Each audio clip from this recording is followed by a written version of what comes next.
Nagaa akkam jirtu jaalatamtoota hordoftoota miidiyaa dirree barnootaa. Kun tuutoriyaalii koorsii moraal and citizenship education irratti isiniif kennamu ta'ee paartii gara dhumaarra gahaa jirra amma. Kanaan booda paartii tokko irra nu nafu koorsicha xumuruudhaaf jechuudha. Paartii kanaan ammoo kan wajjin laallu waa'ee demokiraasii fi demokiraatizationiiti jechuudha. Egaa miidiyaa dirree barnootaatiin tuutoriyaalii koorsii kanarratti isiniif hojjechaa turee jira. Milkaa'inaan xumuruuf jechuudha kunoo koorsii kana. Kanaaf just yeroo isin barbaachisetti dhaggeeffachuu hin dandeessu jechuudha. Viidiyoo kana qorumsa keessaniif amma tokko qo'annaa keessan isinii salphisa jedhee waan ani yaadee fi tuutoriyaalii faana amma san odeeffannoo baraticha dhabboleessa keessanii Yuunivarsiitii Finfinnee Kolleejjii Seeraarraa hamma dhumaatti nafaana tura. Values and principles of democratization. Duudhaa fi qajeeltowwan demokiraasii laalla jechuudha. Values and principles of democracy. Democracy inni maalidha? Democracy is a popular political notion in today's world. Fair and free elections are the prerequisite of democracy and the rule of the law. Democracy ni kanadha sanadha jennee sentensii tokko ibsuun sentensii takkaan ibsuun baay'ee ulfaataadha. Filosofaayitu goone baay'ee deeply deemuu dandeenya. Democracy'n maal akka ta'e jechuudha.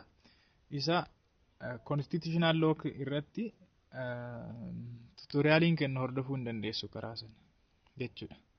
Asuma playlistii keessa barbaaduudha jechuu dandeessu. Tuutoriyaalii baay'ee barumsa seeraa irratti illee tuutoriyaalii hojjedhu waan jiruuf jechuudha. Kanaaf dimokiraasiin contested ideaadha, konseptiidha. Baay'ee konseptii wal nama falmisiisudha. Garuu salphumatti dimokiraasii jechuun Abraham Lincoln maal jedhe waa'ee dimokiraasii? Democracy is the rule of people, the rule by people, the rule for people jedhemini. Yeroo baay'ee isatu beekamaadha jechuudha. Addunyaa ammaa kana keessatti egaa dimokiraasiin baay'ee nooshinii baay'ee beekamaadha. Maal jechuudha? Fair election, fair and free election jechuun filannoo bilisaa fi filannoo sirrii ta'e yookaan immoo fairii ta'e fa'aatu prerequisiteedha dimokiraasiidhaaf jechuun haaldureedha jechuudha isaan kuni. Democracy fi rule of law yookaan olaantummaa seeraatiif fair and free election kan jennuun kun prerequisiteedha jechuudha, haaldureedha. The respect of fundamental freedom kan biraan ammoo haalduree demokiraasii kan ta'e kabaja mirga bu'uuraa dhala namaa and fundamental rights, mirgaa fi bilisummaa birmadummaa dhala namaa kabajuun jechuudha. Prerequisite demokiraasiiti. Elections filannoon, citizens participation hirmaannaan lammiilee, equality walqixxummaa fi rule of law olaantummaan seera haalduree demokiraasiiti jechuudha. Demokiraasiin jira jechuuf wantoonni kun jiraachuu qabaatu duraan dursanii jechuudha. Demokiraasiin dhufuudhaaf. Falaasama demokiraasii egaa bal'inaan tuutoriyaalii biraa hordofuu hin dandeessu suniin jedhee jira. Tokko tokko warri universalist warri jedhaman demokiraasiin dagaaguuf homtuu hin barbaachisu jedhu. Prerequisite wayituu hin barbaadu warri jedhanis jiru. Separation of powers, democratic pluralism akkasuma jechuudha. Ammas prerequisitiin bira, ulaagaan bira, haaldureen bira. Separation of power, qoodinsa aangoo jechuudha. Qoodinsa aangoo, democratic pluralism, multi-party jechuudha. Political system fi isaan kunniin principally demokiraasiiti jechuudha. Yookaan qajeeltoowwan demokiraasiiti. Duudhaalee demokiraasiiti jechuudha. Qoodinsi aangoo, pluralismiin, multi-party political system isaan kun multi-party political system jechuun yoo partiin yoo baay'ee ta'e malee free fi fair election hin jiru jechuudha. Hence, democracy is more than just a set of specific government institutions. Dhaabbata mootummaa tokko qofa set of institution akkasiirra kan darbeedha jechuudha democracy. There are three core values that are central in the discussion of the concept of democracy. Democracy gaafa haasofnu core value sadii gurguddaatu jira jechuudha. Duudhaalee ijoo ta'an, duudhaalee democracy ijoo warri jedhaman.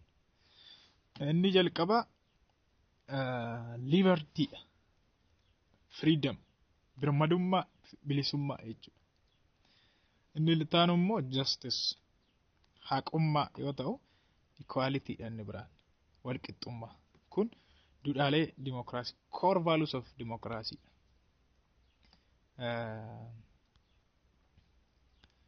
Kan biraan asirratti kan laallu principally one democracy jechuudha. Asirratti kan laallu popular sovereignty ilaalla. Popular sovereignty jechuun sovereignty kan ummataati. Keewwata heera biyya keenya keewwata meeqarra jira? Principally constitution keenyaati baay'ee popular sovereignty. Argitanii asitti ilaallee ture keeyyata 8 jala jechuudha. Principally yookaan qajeeltoowwan 5 bu'uura heera biyya keenya keessa tokko popular sovereignty dha. Birmadummaan kan saba bal'aati akka jechuuti. Popular sovereignty also means that the people have the right to withdraw their consent when the government fails to fulfill its obligations under the constitution jechuudha. Kana jechuun mootummaan sun yoo aangoo isaatti seeraan fayyadamuu dhiise aangoo heera keessa jiru sana jechuudha. Heerri sun birmadummaa isaanii birmadummaa biyyaa ibsa uummattoota sabaaf sablammootaaf uummattoota ibsa waan ta'e yemmuu inni seeraan fayyadamuu dide aangoo isaanii irraa fudhachuu hin danda'an. Aangoon kan isaaniiti waan ta'eef uummanni mootummaa sana aangoo irraa buqqisuu hin danda'a jechuudha. Karaa eenyu akka ta'e immoo akka biyyaatti adda adda ta'a. Yookaan karaa paarlaamentii immoo irratti ka'uudhaan immoo riivoluushinii kaasuudhaan waan jedhu. Birmadummaan kan biyyaa ta'uu argisiisa malee kan mootummaa ta'uu argisiisu jechuudha gaafsan. Haile Sillaasee yoo fudhattan preambilii constitutionii isaati irratti sovereignty resides in the hands of the majesty emperor jedha. Aangoon harka mootichaa harka nugusaa jira jedha. Sovereignty mataan isaa birmadummaan inni jedhamu kun jechuudha. Kanaaf sovereignty garuu akka heera biyya keenyaa 19 amma hojiirra jiru kanaatti 1995 ba'e FDD constitution amma kanaatti birmadummaan kan uummataati. Keewwata 8 heera FDD. Such decisions are made within the framework of regular elections and include the choice of who should be elected. Kitani murtoowwan kun kan isaan of keessatti makatan regular elections jechuun filannoo regular ta'e jechuudha. Yeroo fi kabaja waggaa 5 miti akka maatti waggaa 5 yookaan immoo filannoo biraa pirezidaantii yoo ta'e kan maali kan biyyaa jechuudha. Inni kan waggaa 5 kan isin kan executive kan itti filatan and include the choice of who should be elected. Eenyu akka filatan and what laws should be passed by legislative bodies. Seera akkamiitu immoo legislative bodyidhaan yookaan qaama seera tumduu kanaan tumamuu akka qabaatan makata jechuudha. Of keessaa qabata. Popular sovereignty jechuudha. Kun egaa indirectidhaan kan fayyadaman sovereignty isaanii indirect fayyadaman keenyaaf uummattoonni biyya keenya karaa paarlaamentii jechuudha. Constitutional supremacy dha inni bira. Constitutional supremacy. Constitutional supremacy principally democracy keessaa jechuudha. Jechuun supremacy eenyudha jechuudha. Supreme authority kan qabu constitutionidha. Heera jechuudha. Aangoo olaanaa kan qabu heera ta'u. This is a principle that put the constitution at the highest level in the hierarchy of laws jechuudha. Hierarchy of law jechuun caasaa seerotaa jechuudha. Seera baay'eetu jira miti. Constitutioniin hin jira fakkeenyaaf inni kun mataa gubbaarra jira jechuudha constitutioniin. Sanii gaditti immoo proclamationiin hin jira. Introduction to law irratti hordofuu hin dandeessu yoo barbaadde. Hierarchy lammaffaarra proclamationiin hin jira fakkeenyaaf akka biyya keenyaatti. Akkasuma jedhee gadi deema jechuudha hamma regulationiitti. Baay'ee gaariidha. Kanaaf constitutioniin isa jira jechuudha mataa gubbaarra jira heera hundumaa oli jechuudha. Seerota hundumaa oli heerri. Heera jechuun seera olaanaa biyya tokkooti kan jennuuf kanaafi they are supreme laws. Seera olaanaadha heerri. Taking precedence over all others. Hundumaan dursa jechuudha. And defining how all others should be made jechuun seeronni biraa akkamitti akka bahuu qaban define godha jechuudha. Kaa jechuudha karaa itti bu'uu hin qaban jechuun walitti bu'uu hin qaban. Constitutioniidhaan wal faallessuu hin qaban seeronni kamuu jechuudha. Kun constitutional supremacyidha. Kan biyya keenyas yoo ilaaltan keewwata 9. Rule of law dha kan biraa immoo olaantummaa seera. There are two aspects of rule of law that are important. Amaloota lamadha rule of law ajalatti kan qabu. Rule of law irratti philosophically konseptii kana bal'inaan tutoriyaaliin hojjetame hin jira laaluu hin dandeessu pileeylistii keessa. Rule of law jechuun aspektii lamadha as keessatti kan laallu. Tokko the law should govern the people and the people should obey the law jechuudha. Seerri uummata hoogganuu qabaata bulchuu qabaata biyyi immoo seeraaf ajajamuu qabu kan jedhudha. Aspektii lammaffaan ammoo the law must capable of being obeyed. Good laws ta'uu qabu. Jechuunis seerri waan danda'amaa tokko ta'uu qaba. Impossible ta'uu hin qabu. Good law jedhamuudhaaf seerri tokko waan danda'amu wayii ta'uu qaba eeguudhaaf. Fakkeenyaaf balali'u utuutiin jedhe seerri tokko heerri tokko yookaan seerri tokko hin danda'amu. Obbee gochuun hin danda'amu. Ati balali'uu hin dandeessu akka allaattii minikaa namaati. Yookaan immoo sa'aatii tokkotti Finfinneedha hamma Salaaleetti sa'aatii tokko deematu jedhamte miila keetiin seerri akkasii good law hin jedhamu. Obeyed law must be capable of being obeyed jechuun seerri sun kabajamuudhaaf waan danda'amu ta'uu qaba. Possible ta'uu qaba. This made the rule of law different from rule of man jechuudha. Rule of jechuun faallaa rule of maniti. Rule of man jechuun seera namaati. Rule of law ammoo olaantummaa seera. Secularismidha kan biraa principaliin democracy. Secularismiin egaa faallaa sacralismiti. Amantaa fi keessuma bara Haile Sillaasee kan ture sacralismidha. Sacralism akka kanatti barreeffamaa. Sacralism sacralism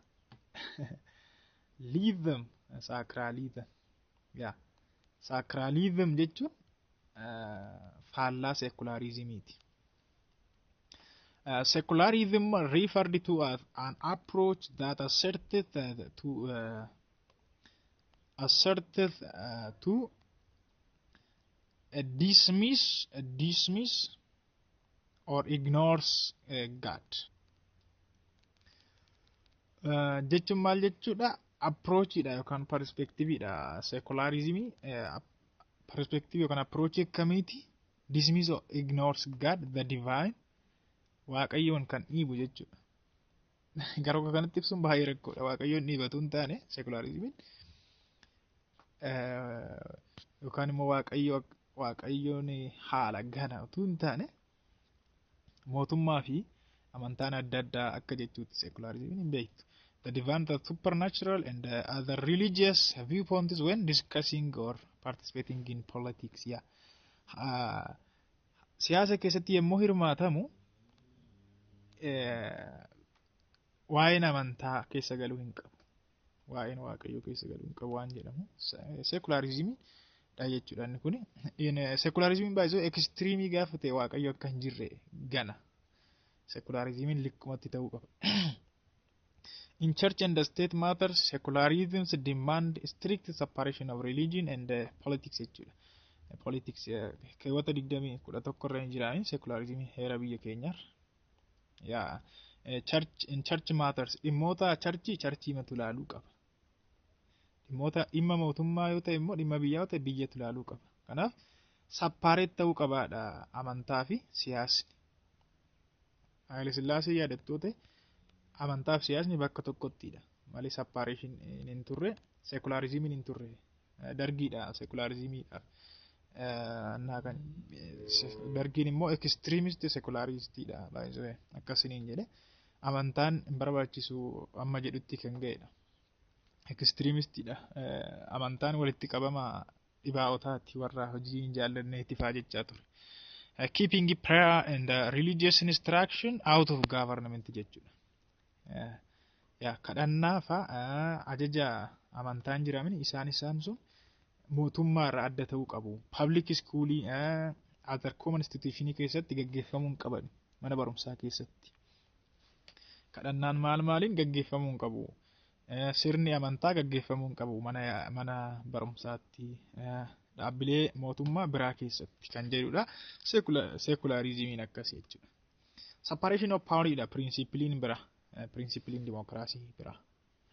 Aangoo adda qooduu jechuudha. The doctrine of separation of power refers to the by the way separation of power gaaf jennu horizontal separation of power kan jennu jira, vertical separation of power kan jennu jira. Fakkeenya federalismii gaaf fudhattan verticalidha. Horizontally immoo qaamolee state department kan jennuun executive, legislative fi judiciary gidduutti aangoo qoodamudha horizontaliin. The doctrine of separation of power refers to the idea that the political power should be divided among several bodies or officers of the state as a precaution against too much concentration of power jechuudha. Aangoon harka nama tokkotti akka hin qoodamneef qaamota adda addaatiif qooduu jechuudha. Fakkeenyaaf horizontal separation of power keessatti executiveidhaaf aangoon addatti qaama seeraa raawwachiisuuf addatti qaama seera tumtuuf addatti qaama seera hiikuudhaaf immoo aangoon akkasitti qoodamaa jechuudha. Yoo immoo vertikaalii yoo ta'e immoo naannoleedhaaf aangoon hin qoodama. Naannoo Oromiyaa, naannoo Tigraay jedhamee sagalan isaanii bulchiinsa naannolee dabalatee aangoon hin qoodama. Central governmentiin isaa aangoo isaa qaba jechuudha. Most of the literature on federalism has emphasized federalism ka separation of power ta'e vertikaalidha jechuudha. Has emphasized the relationship between national and the subnational government but overlooked the organization of subnational powers. Well, free, fair and predict election is principle in Canberra.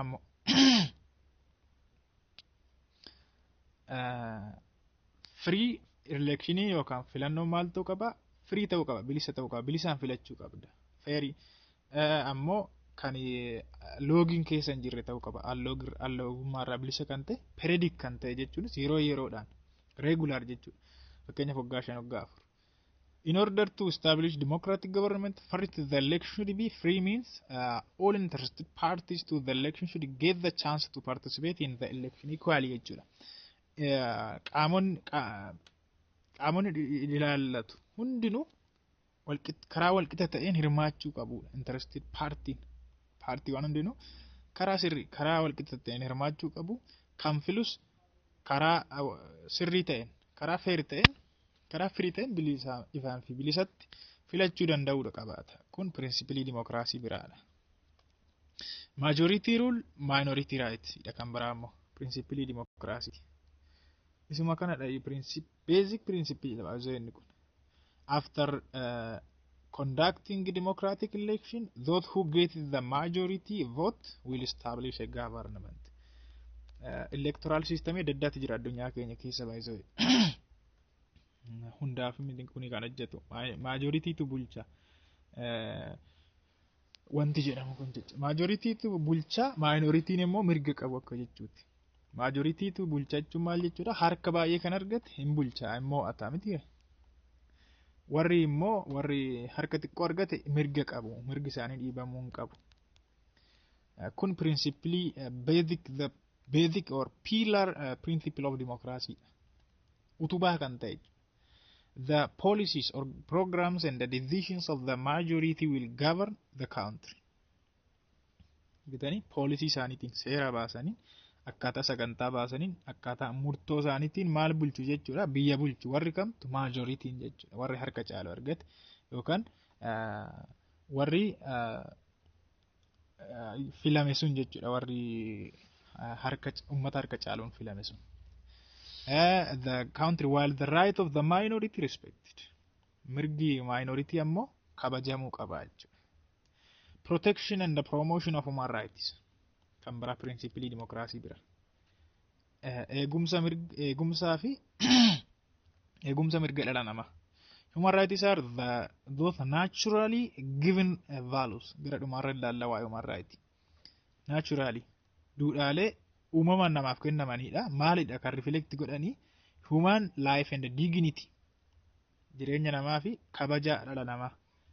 Their protection and the promotion test the legitimacy and the constitutionality of a democratic government. Kanaaf